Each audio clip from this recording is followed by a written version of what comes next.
Hi YouTube, AdoptedMike here. Today we're looking at the MSI motherboard in front of me. This is the Z77A-G41. So this is a Z77 chipset here. We'll take a look up at the top. Let me come up here. We've got Windows 8 compatible, HDMI, Gen 3 PCI Express, 22 nanometer ready. So this will support Sandy Bridge and Ivy Bridge. We have, get up there, we've got Radeon AMD Crossfire ready, compatible with Windows 7, supports Intel Core, Z77 chipset like I said before. We've got 1 second overclocking, Click BIOS 2, military class main board. Take a look at the bottom of it there. There's the side with some specifications.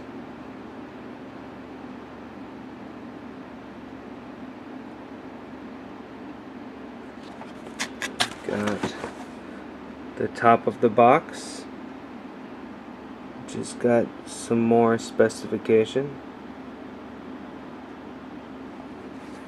And then on the back, we've got a lot of stuff. Okay, let's start over here. Solid capacitors, super ferrite chokes, 2 times the bandwidth on the PCI Express 3.0. No big deal there, that's everybody's PCI 3.0. Click BIOS, first UEFI, there we go there, huh? Overclock in 1 second. And we got USB 3.0 and SATA 6 gigabit a second. That's interesting there. Surf the internet, maintain HDD data, and edit docs and photos without an OS. USB safeguard. That's kind of a neat deal right there. Prevent motherboards and USB devices from being damaged by electronic static discharge. There's a quick shot of the I/O on the back. But we'll get that here shortly when we go inside the box. Okay, we got a driver disc. Like I always tell people, it's always better to double check online, make sure there isn't newer drivers available. There's a quick installation guide that's in the form of a poster in multiple languages. Got a rear I/O shield and it's in color, so I definitely like that. I kind of like the looks of these too. We got some SATA 6 gigabit a second cables here. Black with white ends, and they are both 90-degree angles. We have these things. I absolutely love these things. You hook up your connections on these, and then you plug it into the board. So no more fiddling around trying to line everything up. You just do it in here, then you plug that end right into the board. That is beautiful. I like seeing these things. And here is a user guide for the motherboard, and it appears that it is all in English. And then we have, it looks like a kind of a, there's a case badge here. Okay. Oh, looks like a little expanded view of what those connectors do or go to, and then look at the motherboard itself and the layout. I guess this could be handy, kind of referencing it as you build.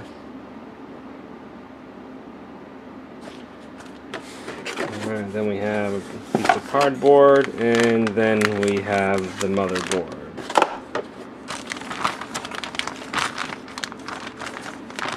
Anti-static plastic.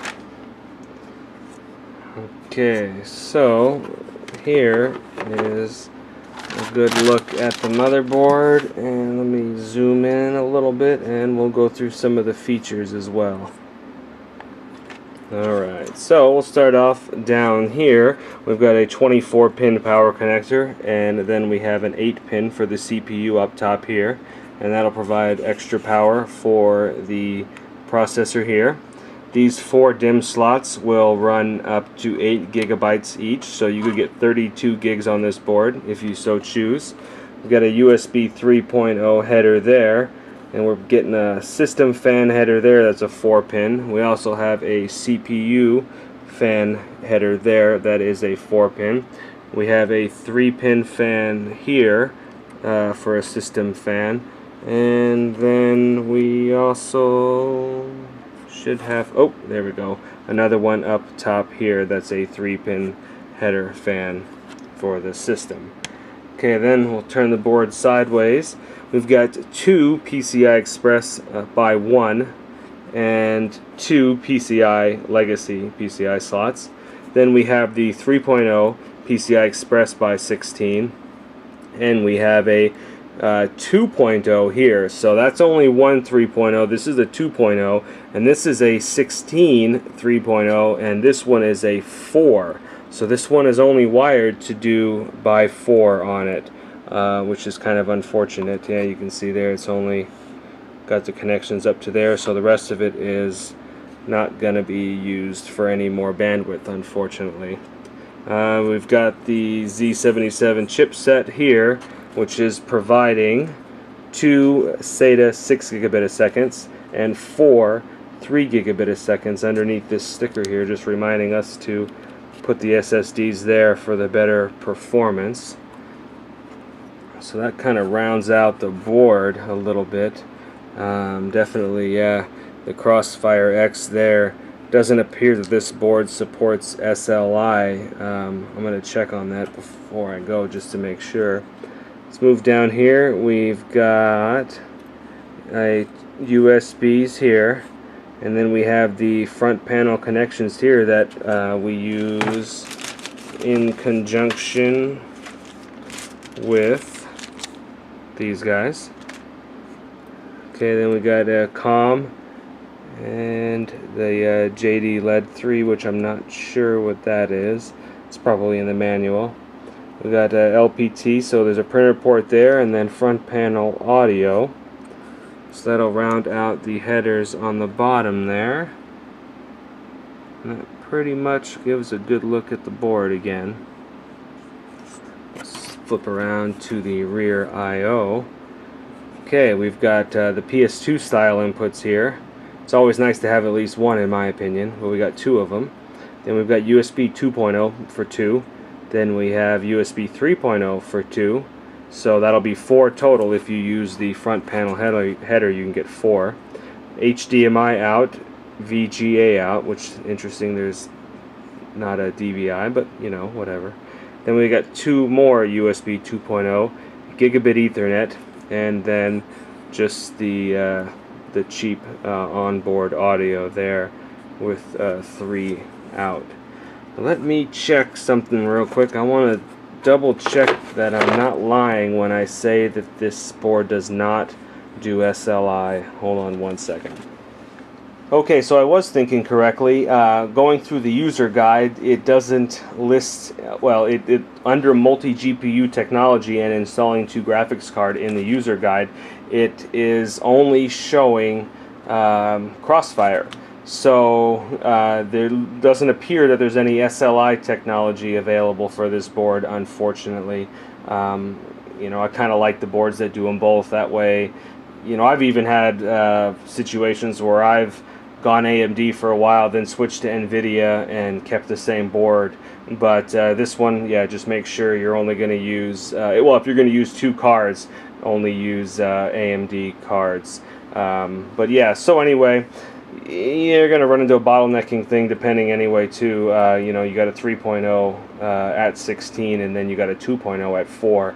This bottom card is definitely going to be bottlenecked a little more. So this probably isn't an ideal multi-graphics card setup anyway, being that you know, being a 4.0, or excuse me, a 4 times slot instead of a 16, and the fact that it doesn't do SLI, you know, but it's still a pretty solid board anyway, you know, for one single graphics card. You know, you can slam 32 gigs of RAM in there, you can get a good fast Ivy Bridge processor in there, plenty of fan headers, everything is spaced out real nicely. I'd probably do a dedicated sound card my opinion. But anyway, yeah, that wraps up the unboxing and little review of the Z77A-G41 by MSI. And as always, thank you for watching.